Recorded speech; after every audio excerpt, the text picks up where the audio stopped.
పెట్టేది బుక్కెడు బువ్వనే అయినా సచ్చేదాకా విశ్వాసం చూపిస్తాయి. ఎంత కొట్టినా, తిట్టినా తోకూపుకుంటా మన సుట్టే తిరుగుతాయి కుక్కలు. మొదల వీటిని ఇంటికి పట్టుకొస్తే వద్దు వద్దు అనే అమ్మాయిలే మనకన్నా ఎక్కువ పాయరం చేసి ముద్దాడుతుంటారు. అసొంటి కుక్క ఒక్కపారే జీవిడిచి మనల్ని వదిలేసి పోతుంటే ఆ బాధ అసలు చెప్పలేం. మనిషి చచ్చిపోయినంత దుఃఖం ఉంటది. అగో అంత పాయరం పెంచుకుంటామా వీటి మీద. ఇగో గీ అన్న కూడా ఆయన సాదుకున్న కుక్క జీవిడిస్తే మనుషులకు చేసినట్టే సాగు చేసి సాగదోలిండు.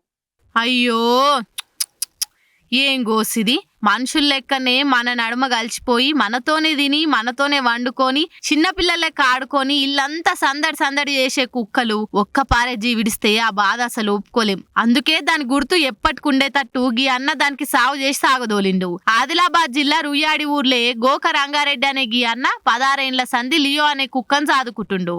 ఇక దానికి పానం బాలేక జీవిడ్చింది. తెల్లాలేసరికి కుక్క కానరాక ఇంటిలి పాది శోకంలో మునిగిపోయిర్రు. అదే బాధతోని దాని గుర్తులు ఎప్పటికుండేటట్టు పాడెగట్టి డప్పు సప్పులతో సాగు చేసి ఇంట్లో మనిషికి చేసినట్టే ఏం తక్కువ కాకుండా అన్ని చేసి బొంద పెట్టిర్రు. కొన్నొద్దులైనాక గోరి కూడా కట్టిపిస్తాడట. అచ్చం మనిషి సాగుకొచ్చినట్టే ఎంతమంది వచ్చి శోకం పెట్టిర్రో కదా. ఇయాల రేపు మనుషులే నీయత్ తప్పి మనల్ని నడిగంగల ముంచుదామని చూస్తుంటారు. అసోంటిది కుక్కలు బుక్కెడు బువ్వ పెడితే గిట్ల సచ్చేదాకా విశ్వాసం చూపిస్తాయి. కనీసం వీటిని చూసైనా ఈ కాలంలో మారుతున్న మనుషులు జరంత నియత్ నేర్చుకోవాలి.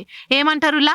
ఆదిలాబాద్ పట్టణంలోని మా సొంత గృహంలో మేము ముద్దుగా పెంచుకున్న లియో శునకము రాత్రి చనిపోవడం జరిగింది.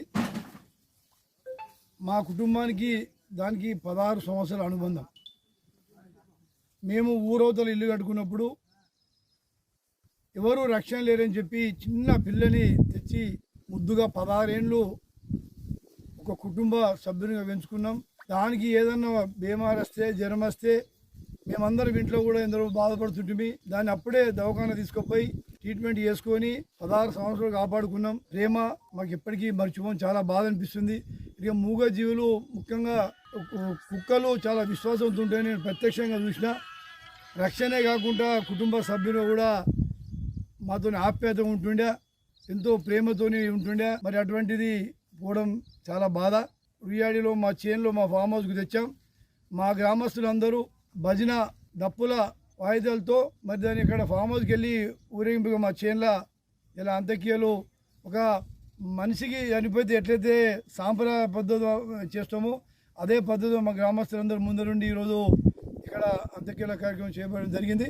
మరి మాకు కూడా దీని జ్ఞాపకార్థము ఇక్కడ ఎక్కడైతే మేము అక్కడ అంత్యక్రియలు చేసామో అక్కడ సమాధి కట్టి దాని ఫోటో పెట్టించి మా జీవితాంతము అది మాకు జ్ఞాపకం ఉండేట్టు మేము ఇక్కడ ఉంచుకుంటామని చెప్పి నేను ఈ సందర్భంగా తెలియజేస్తాను.